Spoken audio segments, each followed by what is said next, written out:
Welcome to bird media. నేను మీ పవన్ కృష్ణమూర్తి. ఇవాళ ఒక నియోజకవర్గ కార్యకర్తలతోటి ఒక కార్యక్రమాన్ని పెట్టుకున్నారు మాజీ ముఖ్యమంత్రి వైఎస్ జగన్మోహన్ రెడ్డి గారు. మళ్ళీ అక్కడ మావిగన్ ప్రస్తావన చేశారు. అన్ని డబ్బులు ఖర్చు పెట్టద్దయ్యా, 6 లక్షల కోట్లు 2 లక్షల కోట్లు ఎంత అవుతుంది, ఎకరానికి 2 కోట్లు అంటే మళ్ళీ అవే పాత లెక్కలు చెప్పుకుంటూ వచ్చి దాంట్లో అవినీతి ఆరోపణలు ఇవన్నీ చేస్తారు. అంతా అయిపోయింది. మావిగన్ని ప్రతిపాదించుతున్నాను, మావిగన్నే ఉండాలి, అమరావతి కాదు, ఇంకోటి కాదు. అక్కడ పెట్టాల్సినటువంటి డబ్బుల్లో 10% పెడితే చాలు, ఇక్కడ మొత్తం రాజధాని మొత్తం అంతా రెడీ అయిపోతుంది అనేటువంటి అంశాన్ని మళ్ళీ తీసుకొచ్చారు. అయితే అది జగన్మోహన్ రెడ్డి గారి ఆలోచన మాత్రమే. ఎందుకంటే 3 సార్లు కూడా ముందు అమరావతిని మద్దతు అన్నారు, తర్వాత 3 రాజధానులు అన్నారు, ఇప్పుడు మావిగన్ అంటున్నారు. ఇది ఆయన వ్యక్తిగత ఆలోచన తప్పితే ప్రజల ఆలోచన కాదు, కేంద్ర ప్రభుత్వ ఆలోచన అంతకుమించి కూడా కాదు. చట్టబద్ధత కల్పించినటువంటి అమరావతికే కేంద్ర కీలక ప్రాజెక్టులు కూడా వస్తాయి అనేటువంటి విధంగా ఇవాళ మావిగన్కి జగన్మోహన్ రెడ్డి గారికి షాక్ ఇస్తూ కేంద్ర ప్రభుత్వం సెంట్రల్ సెక్రటేరియట్ని అమరావతిలో నిర్మించబోతోంది. 2,534 కోట్లతో అమరావతిలో సెంట్రల్ సెక్రటేరియట్ నిర్మాణానికి అనుమతులు వచ్చేసాయి.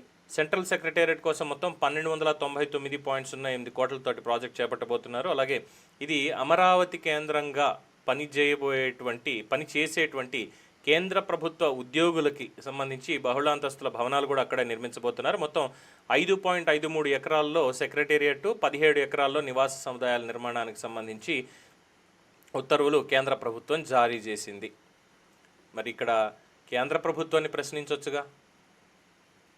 నేను ప్రతిపాదించినప్పుడు అదేదో ఇక్కడ రాష్ట్ర ప్రజలకిను చంద్రబాబుకి సవాల్ విసిరే బదులు సెంట్రల్ గవర్నమెంట్కి వెళ్ళి ఉన్న 4 ఎంపీలతోటి అక్కడ కూర్చోబెట్టి, అయ్యా మావిగన్ అనేది పెట్టండి, మావిగన్లోనే ఉండాలి, ఇక్కడ ఎంత అవుతోంది ఇది అని చెప్పి అక్కడ కూర్చొని మాట్లాడి, సెంటర్లో కూర్చుని మాట్లాడి, ఇక్కడ ప్రతిపాదిస్తున్నాము, ఇక్కడంత ఖర్చు ఉండదు, ఇదిగో పోర్ట్ నుంచి ఇక్కడ దాకా ఉంది, ఆలోచన చాలా మంచిదని రాష్ట్ర ప్రజలందరూ కూడా చెప్తున్నారు అనేటువంటి వాదన అక్కడికి వినిపిస్తే, ఢిల్లీకి వెళ్ళి అక్కడ మాట్లాడితే ప్రధాని నరేంద్ర మోడీ గారితోటో లేదంటే అమిత్ షా తోటో మిగతా వాళ్ళతోటో మాట్లాడి, కేంద్ర ఆర్థిక మంత్రి నిర్మలా సీతారామన్ గారు ఆవిడతోటి మాట్లాడి, ఆ నిధులేవో అక్కడ కాదు మీరు పెట్టాల్సింది, తీసుకొచ్చి ఇక్కడ మచిలీపట్నంలో 110 కిలోమీటర్ల రేడియస్ ఏదైతే ఉందో అక్కడ పెట్టించండి, మీరు నిర్మాణాలు చేయాల్సింది 17 ఎకరాల్లో ఈ నివాస సముదాయాలు కావచ్చు, లేదు అంటే 5.53 ఎకరాల్లో సెక్రటేరియట్ కావచ్చు, సెంట్రల్ సెక్రటేరియట్, అదంతా మీరు అక్కడ నిర్మాణం చేయాలి, కానీ ఆ పొలాల్లో చేస్తే ఎవడొస్తాడు అక్కడికి అని అక్కడికి వెళ్ళి వినిపించవచ్చుగా ఇదే వాదన. సో ఈ వాదన ఏంటంటే ఇక్కడ రాష్ట్రంలో ప్రజల్ని మభ్యపెట్టాలి అనేటువంటి తప్ప ఇంకోటి కాదు అనేది ప్రభుత్వం తరఫున కానీ విశ్లేషకులు కానీ చెప్తున్నారు. అంతెందుకండి, వాళ్ళ విశ్లేషకులే, జగన్మోహన్ రెడ్డి గారికి ఇన్నాళ్ళు కొమ్ము కాస్తూ వస్తున్నటువంటి విశ్లేషకులే ఛానల్కో రీతిని మాట్లాడుతూ ఒక చోటకి వెళ్ళిన తర్వాత కామెడీ పీస్ అయిపోతున్నాడు జగన్మోహన్ రెడ్డి గారు అని మాట్లాడతారు. మా ఛానల్లోకి వచ్చేసరికి, అంటే సొంత ఛానల్లోకి వచ్చేసరికి ఏముంది, ఎవరికి ఉపయోగం మావిగన్ వల్ల?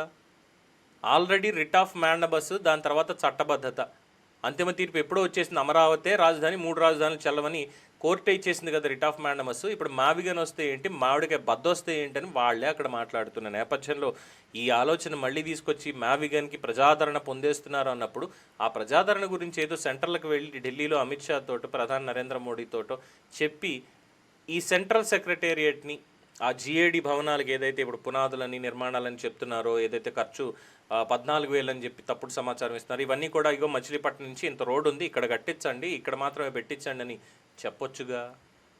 మరి అవన్నీ చెప్పకుండా ప్రెస్ మీట్లు పెట్టి అక్కడ ఏదో కాసేపు వాళ్ళతో మాట్లాడి ఇవన్నీ చేసి ఏదో పంచ్ డైలాగ్ లాగా ఎవడో రాసిచ్చినటువంటి స్క్రిప్ట్ని చదివి ఇవన్నీ చేయడం ఎందుకు అని చెప్పి అడుగుతున్నారు పులివెందుల ఎమ్మెల్యే గారిని.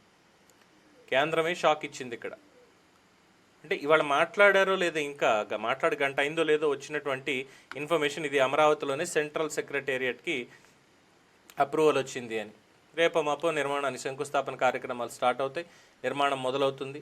సెంట్రల్ గవర్నమెంట్ కార్యక్రమాలు అక్కడ ఎవరైతే పనిచేస్తున్నారో వాళ్ళ కార్యక్రమాలు అవన్నీ అక్కడ నుంచి స్టార్ట్ అవుతాయి సెంట్రల్ సెక్రటేరియట్లో. అది కూడా ఒక కీలకమైనటువంటి ప్రాజెక్ట్గా నిలవబోతోంది. అయితే ఇక్కడ ఇంకో ప్రశ్న కూడా అడగచ్చు, ఏదైతే ఈ మొబిలైజేషన్ అడ్వాన్సులని ఇంకోటని చంద్రబాబు నాయుడు బినామీకి లేదంటే రామోజీరావు వియ్యంకుడికి వీళ్ళకే ఇస్తున్నారు విఎస్ఆర్ ప్రాజెక్ట్స్ అని ఇంకోటని, అని తర్వాత మరి మెగా కృష్ణారెడ్డి గారికి సంబంధించినటువంటి మెగా ఇంజనీరింగ్కి కూడా మొబిలైజేషన్ అడ్వాన్సులు ఇస్తున్నారు. దాదాపు 42,000 కోట్ల పైచిలకు పనులు వాళ్ళకు కూడా ఇచ్చారు. మరి ఆ పేర్లు ఎందుకని రాలేదు అనేది ఒక ప్రశ్న అయితే, మరి ఇప్పుడు ఈ సెంట్రల్ విస్టా ప్రాజెక్టు ఏదైతే సెంట్రల్ సెక్రటేరియట్ ప్రాజెక్ట్ ఏదైతే ఉందో దీంట్లో కూడా 2,534 కోట్లతో ఈ నివాస సముదాయాలు at the same time secretariat నిర్మాణం జరగబోతోంది. కాబట్టి మరి ఇవి ఎవరి బినామీలకు ఇస్తున్నారు అనే ప్రశ్న కూడా సెంట్రల్ గవర్నమెంట్ని వెళ్ళి అడగొచ్చు కదా ఇక్కడి నుంచి మాట్లాడే బదులు అని చాలామంది ప్రశ్నిస్తున్నారు. మరి వీటికి సమాధానాలు జగన్మోహన్ రెడ్డి గారి దగ్గర వేచి చూడాల్సిందే.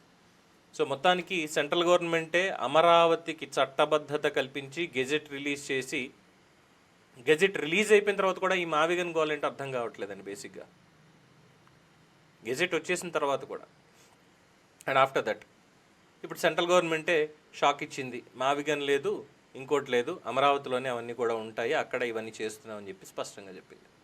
ఇంకెంతకు మించి ఏం మాట్లాడాలి? దీని మీద మీ అభిప్రాయం తెలియచేయండి. చూస్తూనే ఉండండి ది బర్డ్ మీడియా.